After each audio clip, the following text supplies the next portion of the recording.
like what are the common mistakes they are doing. Most of the times people message me that how to find consultancy, how to find agent. So I think that is not the first step. If you are aiming to come to Germany or any country, finding an agent should never be your first step. Your first step should be, Any tips for non-technical guys? first of all, without German, getting a job into something like logistics or production, finance, it's very tough. And nowadays, the problem is that I was traveling and I went to a KFC randomly. We stopped to charge our car, and that person is like, "Hey, I follow you." So, okay. listen, what happened with me. He told me that he got a job here. He was about to start in 2 months, and just 1 month before the start, they told him that our budget is gone. We cannot hire you. Hi everyone, I'm Priyanka and welcome to globepravasi.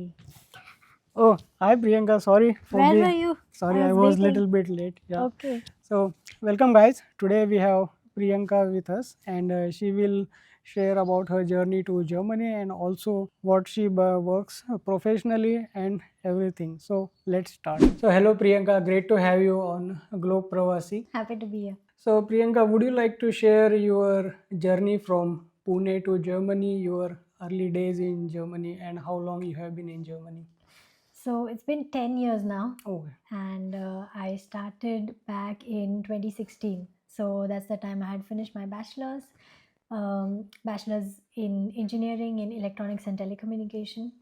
After that, I applied for Germany. Luckily, I got into one of the public universities, which is FAU Nuremberg, and I studied there for 2 years. And immediately after graduation, I also got the job. Like I got it before graduation itself, but then after the job, I did my thesis very quickly, and then started my job here. And currently, I work as IT project manager and into infrastructure services. Would you also like to highlight on your early struggles in Germany? Early struggles, like I think struggle starts at the point you land here because everything is in German and you are there like without German, standing like what is happening here? Where should I go? What should I do? You go to bakery to buy a sandwich and even they are speaking German. Like back in 2016, we didn't have so many Indians and mostly everybody spoke just German, so it was pretty tough. So language is definitely one of the struggles. Plus, I had never traveled in India so much before coming to Germany. So for me, it was like first travel such far away from home, and systems work totally different here compared to what we have in India. We just walk into any shop, we buy something, it's easy, give the money. But here, it's like everything has a system. You should know what is kept where, or you should know how to check out in a supermarket. Like it's changing so much. You should have the right card. If you don't have that, how to go around with your money, how to take out money from forest card. I think every day was a new learning experience for me, and that really shaped me as a person. That really changed the way I think about things. It gave me a totally different perspective. In India, we are so protective. Parents are doing everything. Like even before going out, parents give us a list like ye mat karna, ye mat karna, ye mat karna. And here you're alone and have to figure out like every step. So I think that was pretty difficult in the start, especially without the language. But it works. Like when you come as a student, you also have other students who are figuring out, and you learn in the process. Takes time. Definitely takes time. You can't expect anything to happen in first month. Also. Would you like to tell us about your IT path? Coming from electronics background, I think it's very important to know for students also, because even in my consultations, I think this is a very commonly asked question: can you change your path here? So it's definitely possible, guys. You can change your path. I did my electronics and telecom engineering, and then here I started a degree which was Wirtschaftsinformatik, so business informatics, and I learned more of IT subjects, management subjects. I was not interested to go into programming. So I studied more of the project management related subjects, and that's how I transitioned. So one thing that helped me, I think, is the working student job. So most of the students, when they come here, they are like, let me get a job into restaurants, into shops. But for me, it was not like that. I was very focused that I don't have experience in India in IT, so I have to get something which is IT or which is something related to corporate job to get into the corporate world here. And that's why I applied for working students. I got a working student in Scheffler earlier, and there I worked into data analytics. After that, I got one more working student with one of the consulting companies, and that was related to product management, business Oh. analyst Mhm. related Okay. jobs. So that's how I learned how things work. I understood that networking is important. The second job that I got, that was because of networking. Mhm. Like they were teaching one of the subject in our university, so I Mhm. just they liked my work, and so I Okay. asked them for a working student job, and Mhm. that's how I got the second working student. So I never did any part-time related to restaurants or shops, but I was really laser focused key. I have to work in company, get Mhm. my experience, and get into Yeah. the full-time job as quickly as possible, because no experience, no German, it can get pretty tough. Even back then, it was Yeah. not easy without German. Mhm. Yeah. So, and meantime, I also studied German. Like most public universities offer free German courses. So even if you have best of the skills, many times German will be a much bigger deciding factor to hire you than your skills. That is why like I focused on German also. Within 2 years, I did B2 during my studies. Mhm. So I was really focused, Kini. I have to finish B2 Mhm. before this Okay. is done, because otherwise then you have to join Volkshochschule. Yeah, Then yeah. it's again It's a two. lengthy That time it was process. 280 euros Yeah. for per level, like Yeah. B2.1, B2.2 per level. So I thought like as a student I cannot afford that.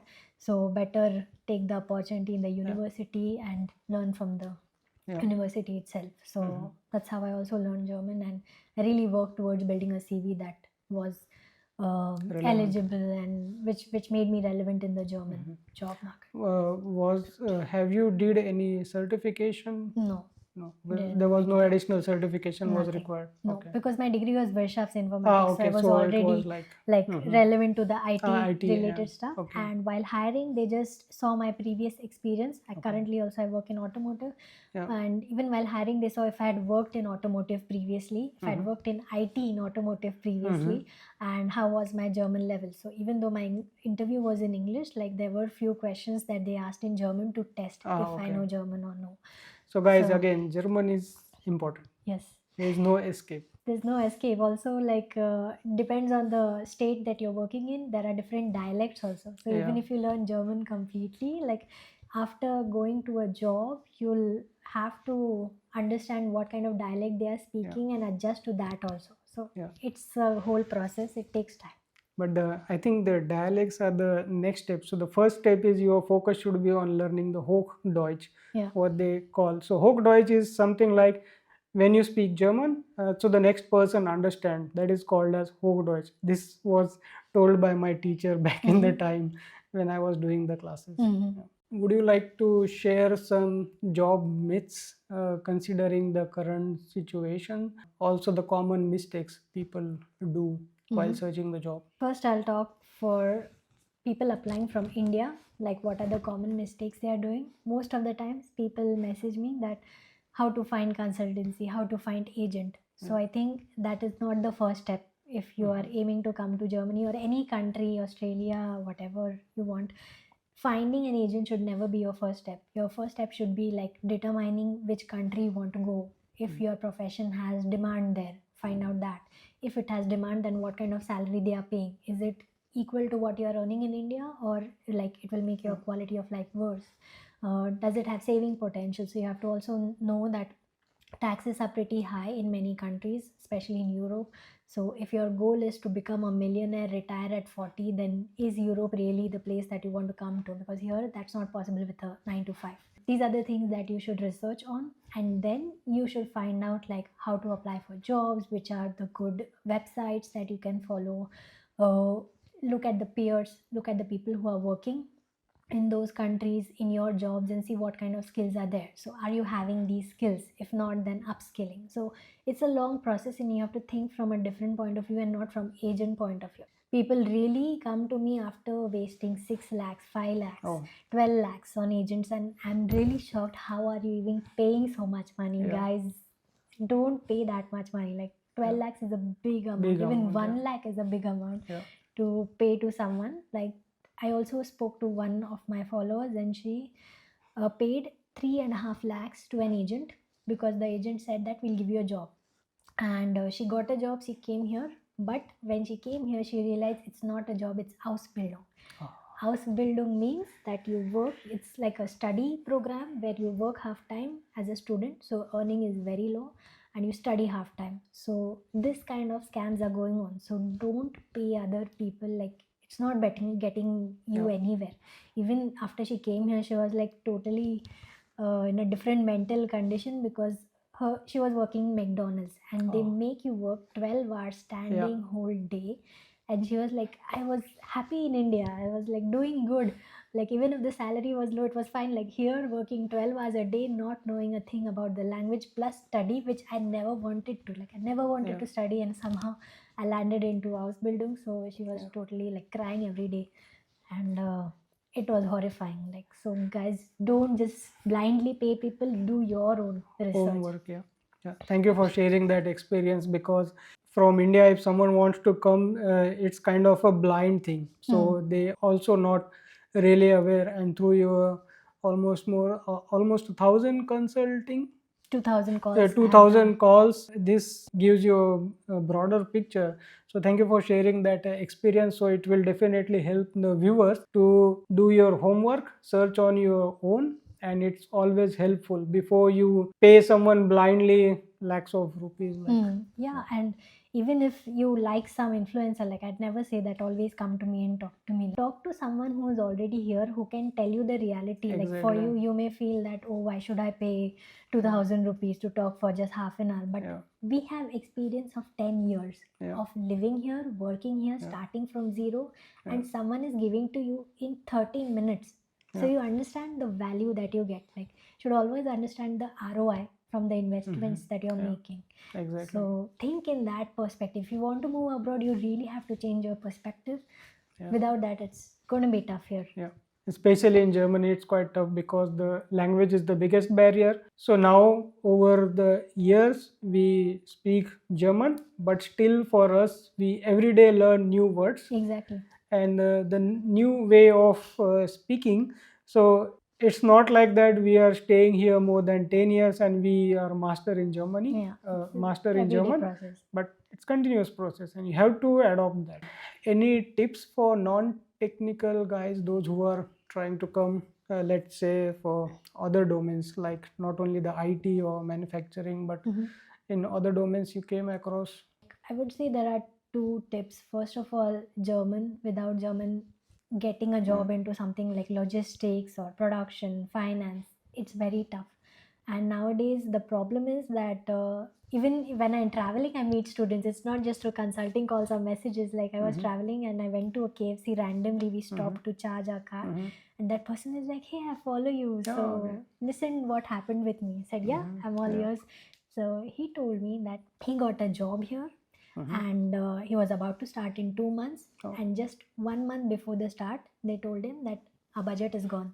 We cannot hire you. Plus, we also have to teach you German, so we won't be able to do all that. So this also happened. Like the job market right now is very tough. So German is also getting competitive. I read on the Facebook groups that we have, like people are getting fired over silly reasons, like you just have B1 German, why don't you have B2? No, we won't continue after probation. So German language has become increasingly important. Secondly, your skills, always see what kind of skills you have, you need to work here. Because there are various companies, it's not like always OEMs prefer more German speaking people, but there are other companies like consulting, there are startups, there are many types of companies here. So you need to find out what is your focus. Is it more consulting, is it more OEM, what kind of focus you have, what kind of skills are required for that kind of job. There are different skills required for a OEM job and for a consulting job. They are not same skills. I don't believe it's this. You have to research, you have to see what is your path, see the skills that are required, upskill, and then apply for it. And secondly, if you're able to add tech somewhere, I think that would be the best option, because right now the fields that are booming is when you add tech to something. For example, finance, then risk analytics, financial analytics, or logistical analytics, supply chain analytics. Even I did my thesis on supply chain analysis, so that is also one booming field. So when you add analytics, nowadays it's becoming, using AI or analytics AI are is becoming kind of more standard. general skills than just pure IT people skills. So knowing these basics, adding them to your CV, I think that also makes a good difference. So now let's talk about big myth. So I often heard that if you are in IT, you get job immediately, just like that. So what's the big myth, and can you also guide to our audience that what exactly companies are looking for in today's dicey market? Right now, the big myth about IT is like if you do a IT degree, you get a job. It's not true anymore. I think it was true 2 years back. In 2021, Earlier, I guess. until 2022, it was fine, but after that, it's not that easy.